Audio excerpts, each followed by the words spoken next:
Este mes de abril nos dejaron dos grandes de la literatura, Günter Grass y Eduardo Galeano. Será difícil olvidarlos, así que en Habla Palabra estamos dispuestos a hacerles un homenaje a través de sus obras.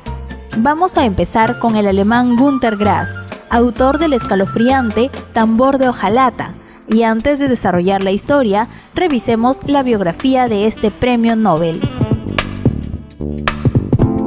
Hijo de Wilhelm Grass, protestante, y de Helen Grass, católica de origen polaco, su humilde familia regentaba una diminuta tienda de ultramarinos en Langfurt, población a las afueras de Danzig.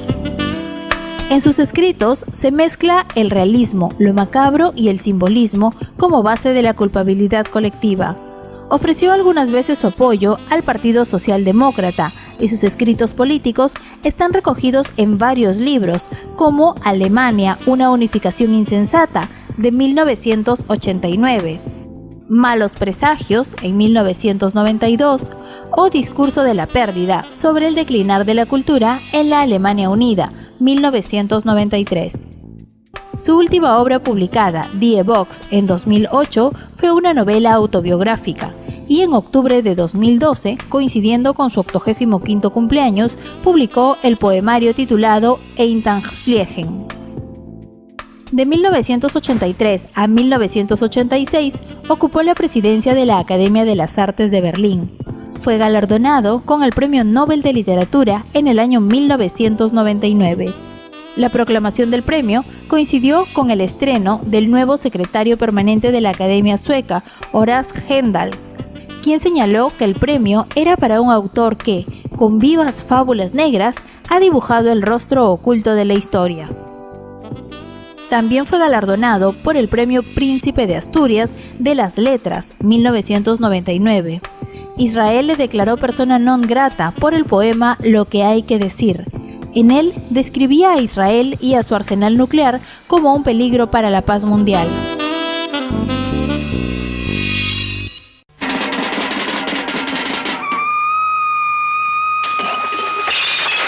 Ya en la obra El tambor de hojalata, Oskar Matzerath narra su historia en 1954, internado en una institución psiquiátrica. Intercalado con los relatos sobre el pasado, se describen las conversaciones con su portero Bruno y los horarios de visita durante los que tiene encuentros con amigos y familiares. La acción dentro del hospital a menudo se presenta como episodios vagamente unidos que sirven de interludio entre los distintos episodios de la vida de Oskar. La historia comienza con la concepción de la madre de Oskar. Ana, la abuela de Oskar, mientras se encuentra en un campo de patatas, ve cómo José Kolhaisek, un pirómano, huye de la policía. En busca de un escondite, José se apresura a meterse bajo las faldas de Ana, quien acepta el hecho sin oponer mayor resistencia. José toma la identidad de un hombre ahogado, se casa con Ana y comienza un trabajo honesto como empleado en un barco.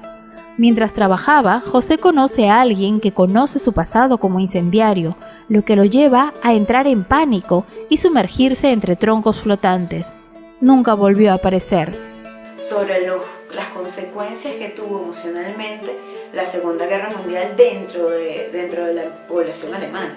Günter Grass es un alemán que de hecho participó siendo muy joven como Juventudes Hitlerianas y siendo soldado a pesar de no haber hecho gran cosa, y él habla mucho sobre cómo se digería toda la situación posterior a la guerra, y cómo se van manejando las cosas a nivel social. Yo creo que es un libro muy sociológico.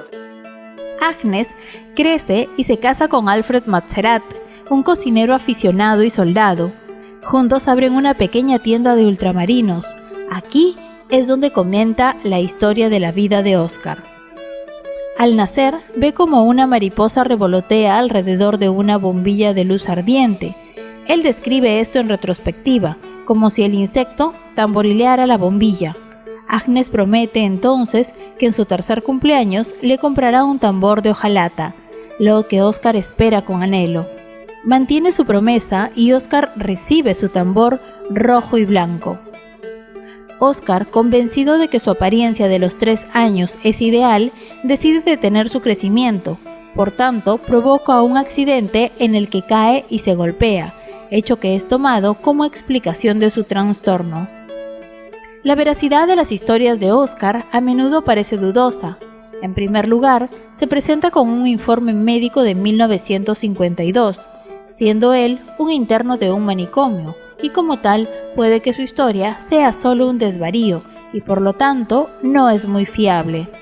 Por otra parte, sigue siendo incierto si deja de crecer porque se cayó por las escaleras del sótano o si por el contrario se detuvo, como él mismo señala, por su propia iniciativa.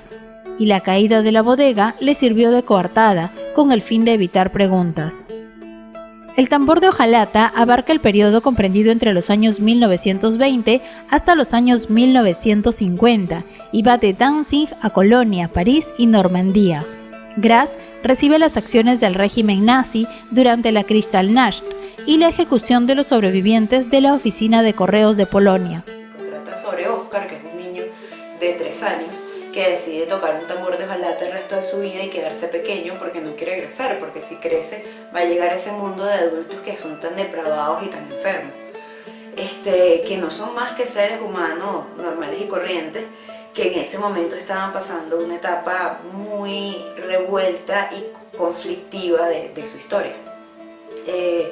Es muy interesante por cómo va planteando las cosas con la poesía que plantea las cosas. Tiene una narrativa excelente, tiene unas metáforas bellísimas, a pesar de que tiene una versión cinematográfica que es muy fuerte también. Y yo creo que a pesar de lo fuerte que pueda resultar, porque es un libro rudo de leer, un poco denso a veces, y además que como muy choqueante, o sea, se aplica de alguna manera esa terapia del shock para mostrarte la realidad que él vivió, pero es un libro que narra muy bien la Alemania de ese periodo de la guerra, lo revuelta que estaba la sociedad, y que es una excelente denuncia, una excelente denuncia para decir, mira, nosotros desde el punto de vista, ni siquiera desde el punto de vista necesariamente de culpa, sino desde el punto de vista de revisión de, mira, las cosas no estaban exactamente bien y yo creo que esta es mi visión de cómo estaban las cosas. La Segunda Guerra Mundial se compara con el arte y música de Oscar. La declaración implícita es que el arte tiene la capacidad para derrotar a la guerra y el odio. Oscar escapa a la lucha a través de su talento musical. En el capítulo 9, La Tribuna, Oscar logra interrumpir un mitin nazi tocando su tambor. A pesar de que interrumpe las actividades del partido nazi, el poder de su música sigue siendo ambiguo. Parece que la música del tambor es perjudicial y no es una fuerza moral contra los nazis. Esto es especialmente evidente en otro componente de la música de Oscar, su voz. Como una sustitución para el canto, la voz de Oscar es un grito terrible que ejerce un poder increíble.